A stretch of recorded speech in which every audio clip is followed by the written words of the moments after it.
All I wanted to do today is sit on this patio and watch this TV. But I can't because it's raining. So I guess I need to go back to work. I got some grit the other day from TSC. I need to put that in the chicken coop. All right, so let's go and put this grit in there with the chicken coop. I put oyster shells in there a while back. I was recommended to put oyster shells instead of grit. And I kid you not, I ended up putting the whole bag in what I'm getting ready to show you. And that was 4 months ago. And they don't eat that at all. All right, I'll give you a little tour because I don't think none of you all have seen it. This behind me is my chicken coop. It is a 12 by 16. It is insulated. It is laminated. It is homemade windows in it. You got the door from 19-something, 100-year-old house. It was old farmhouse. All right, so this chicken coop here is a 12 by 16. Me and my brother-in-law, we built this way back in 2018, something like that. It's been in a video probably you may have seen in my older videos, but it's pretty nice. I ended up, the chickens busted all my windows out, and then I ended up having to put plexiglass. It looks a little bit better. I did a horrible job on the caulking job on the window, but that may do. It's got a nice 4-foot porch, metal roof, and the best little egg siding we've ever found. The windows aren't nothing too fancy. They're just literally the windows should have been, I don't know, there's a pane this way and a pane this way, but they would have been up and down. And I'd made the bottoms this window, and then those windows was the actual tops to those windows if you were in an old traditional house. But I made the frames myself, put them in here, and then made my awesome little locking for the window. When you want to lock it, you just twist that sideways, keeps the window in. But pretty nice, pretty decent. It works. This chicken coop here, it is dirty and disgusting right now. But when you have 100 and something chickens, that kind of happens. That right there is our roadside stand. We sell everything that we grow out here. Put it in a little refrigerator. It's actually a wine cooler refrigerator, so we don't drink wine, but the refrigerator was really pretty, so we had to get it and give it a try. And so far, everybody in our community has absolutely loved our ideal. It's not like it's original. I mean, we see this all the time through everybody else, and they have just thrived on getting our eggs, wanting our eggs. So we're going to order 100 more chickens. I don't know exactly what breed we're going to get. Probably reds or some sort of big, beefy of dark eggs. You know, that's what we kind of like. The nest boxes are behind me. You can see those. I built those myself, and I did nail my thumb with the nail gun. So, but then these are the brooder boxes. I have 2 of them right now. I'm getting ready to do this 3rd one when I needed it. So it'll house about close to 25 to 30, maybe even more if I push it. Heat lamp. It's got a water. It's got a feeder. It's got everything in individual. But if I get 100, I'm going to need to upgrade and get this 3rd box done. So I know it's pretty nice. I built these myself because that's what everybody does. We don't really buy anything. We always build it.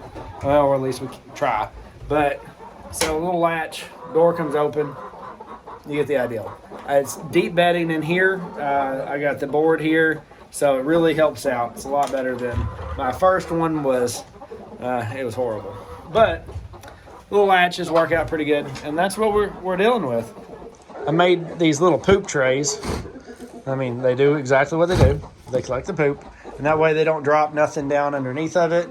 Kind of collects everything, and then when I come through here, all this right through here is I do believe that's sawdust is what we put down. But anyways, it's all either sawdust or it's that chips. I can't remember which one it is. That's an extra bag I have. But they do a pretty good job of piling it up like they do. And these are the big poop trays over here for the roosting, but they are on their max. So I'm going to need to fix that pretty soon. I ended up clipping their wings because they were getting out, but now they won't stop laying over here. They want to just keep on laying and roosting here instead of flying up there. These are, I don't know exactly what these are. These might be black sex links. But we like these little chickens. So far, we haven't had a bad breed. We had a lot of roosters. But I don't know if you know Money Pit Homestead, but he ended up with like 75 roosters. It was weird. I don't know where our roosters went. We will never know. But we had about 75 unwanted roosters, and yeah. But these are my little trays here. They're pig feeders, baby pig feeders. You can read right here, and I got these from Rural King. And this is oyster shells, and you can tell they really have not cared too much about it. Been, like I said, probably 6 months, and both of these were filled up, and they were not touching this at all. I have slowly, like you see me, just do like this and just throw it down just to get this one empty, because they really do like the grit. I don't really have a bipod or a tripod, so this is going to be really hard to show you me doing this, but imagine pouring the grit in there. The one good thing about having chickens and ducks is they lay their eggs, the ducks do, lay them anywhere. So it always feels like it's Easter and you're out here Easter egg hunting. Let's find out. There should be 3 more. Not a bad little spot to have the chickens at. We've moved this Premier One fencing a lot, and then we downsized to this little spot so the kids could have their jumpy. You could see it down there. And that's a slide water park thing. And so we moved the chickens up here, but they are really not liking it too much, I think. They made a little bit of a mess. There's the eggs. So we got 3 of them in one spot, one hanging out somewhere else. I feel like ducks are kind of funny because it's like wherever the egg wants to come out, that's where they're having it. Oh, they are definitely already interested in this. Hey, girls, do you want me to put that in there now? Huh? Do you? Shake your head. All right, give them a little variety. That should be a little bit before they go through those 2. Let's go put it in my little storage. That's what I'm using this one as right now, storage. Throw that in there. Looks like I have a bunch of eggs in the corner, but those were our wooden eggs for training. And those did pretty good until you kept on washing them. I swear I'd pick one up, I'd go to the house, I'd wash it, and I'd be like, that's a wooden egg. I had to bring it back up here again. It was, I think it trained me. I'm really not for sure if it helped the chickens. I was going to have this done before it got too hot, but these are, I don't know what kind of netting it is, but it's the, like plexi, or not plexi, but it's the plastic netting you get from TSC. That has worked pretty good until they decided to chew their whole way through it. And that could have been the rabbits, but I had rabbit cages up here for a couple of years. And, but anyways, if the windows are open, they all get out. And I really don't want my chickens getting out because then they do all this stuff in my porch. But not too bad of a day. It is nasty and rainy, but it looks pretty out here. On our farm here, we used to do, it was everything goats. We had up to 30, 35 maybe, goats, Boer goats, and Boer cross. And then we kind of got overwhelmed with some goats that didn't like to stay in. And then we went to some sheep. We got 3 sheep now. We're kind of lost, had a bad year and lost 2 in a row. And that was the majority of our females. And then we have a cow out there for our meat, but we do rotational grazing. So right now they're in the pond field, which there's 2 paddocks right here.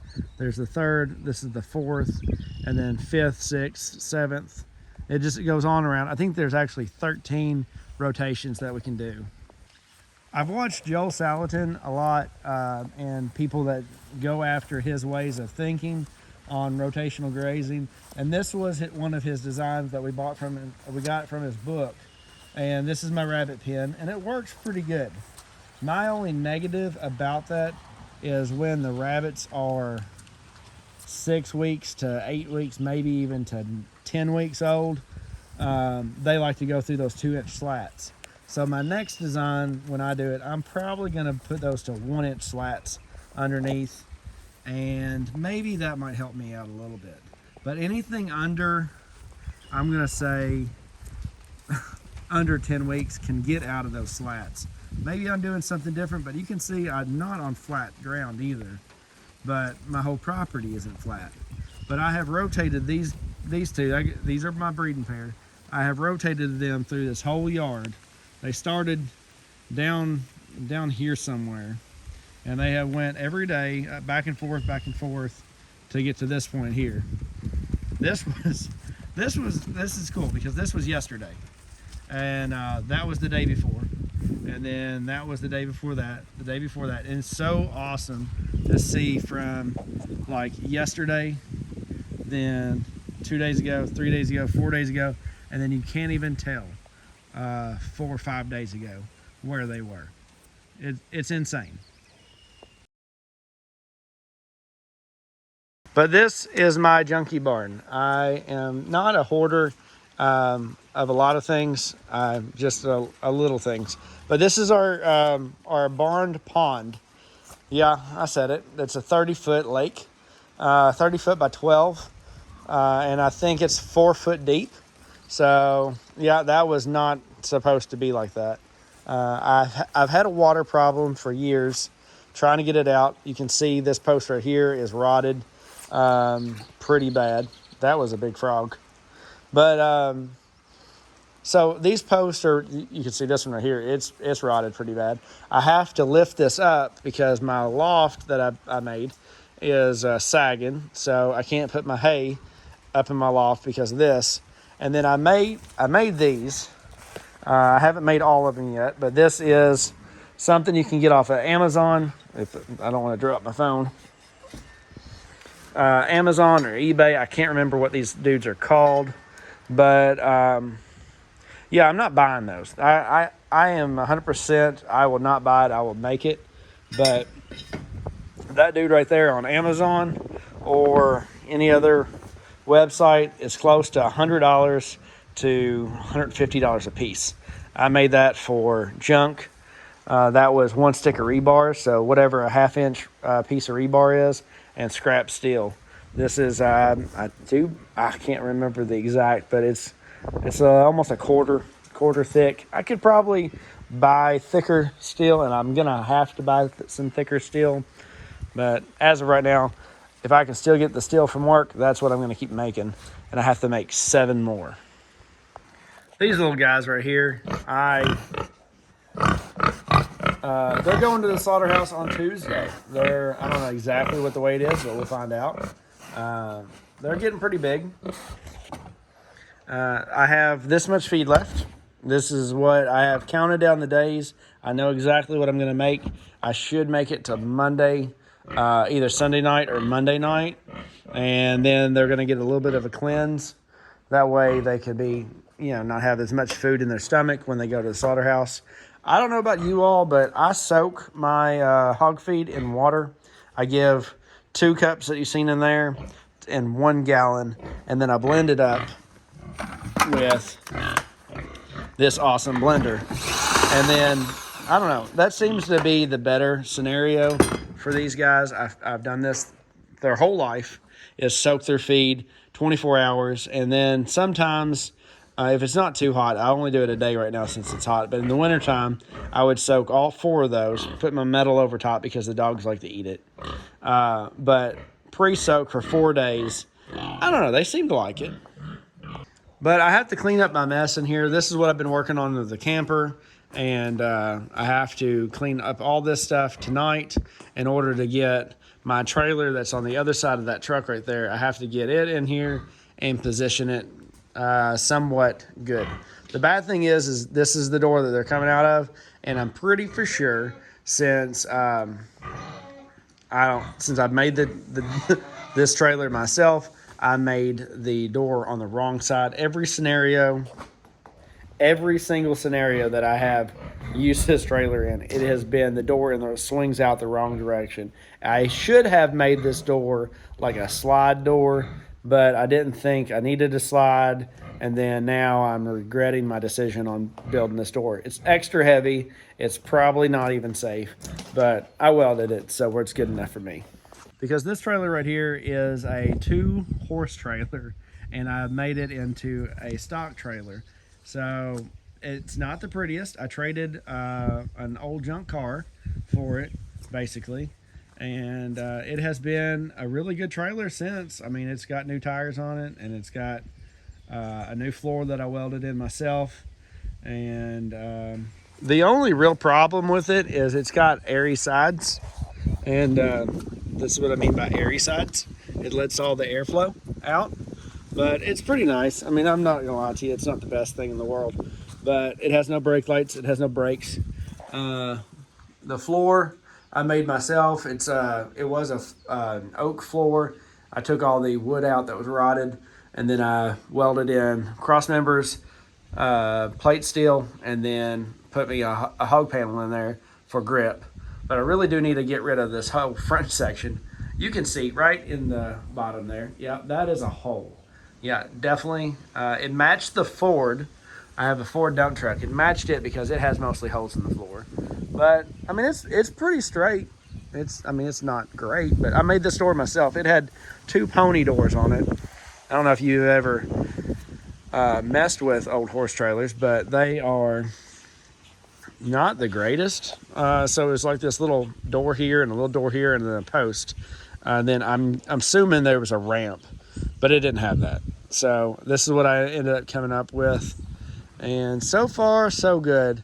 But when I back up, the hogs are going to be here, and that door is going to be here. So really needed it to swing that way. I walked out here to check on the garden, and there's a rainbow out today. That's pretty good. Garden's looking pretty good. If you all follow me on TikTok, I have a lot of funny videos of me burning this up with a torch the other day. Not the best idea I've ever had. You can clearly see that it's missing a bunch in the middle, but they're bouncing back. But all my sunflowers look like they're doing good. The sweet potatoes, the potatoes down there, all my peppers. I got 60 peppers over there, 50 tomatoes. Yeah, everything's looking pretty good. Some pickling cucumbers, lettuce, zucchini, squash. Yeah, we got everything in this garden, I think. I don't know. We might need some more, but we will take suggestions. I think onions is the only thing I really want to plant next. And I think I'm going to plant them right here on that pallet. All right, so before it gets too dark, I need to get this cleaned up because tomorrow I'm hoping to get my trailer in here and get these hogs at least trying to get loaded up. If not, loaded up tomorrow. All right, so I got most of this cleaned up. I'm going to have to do a little bit rearranging tomorrow. This door, of course, comes this way, and then my door is going to go this way. So I'm going to have to be on the outside of this door probably. Not exactly what I wanted, but it's the best I can do. I'll park the trailer on this side tomorrow as long as everything goes well, and then swing the door out, and then this door will shut. And then I do have a gate. I'll probably just shim up on this side and kind of negotiate them into here, hopefully with some feed, and then it's going to go really easy. Cross your fingers.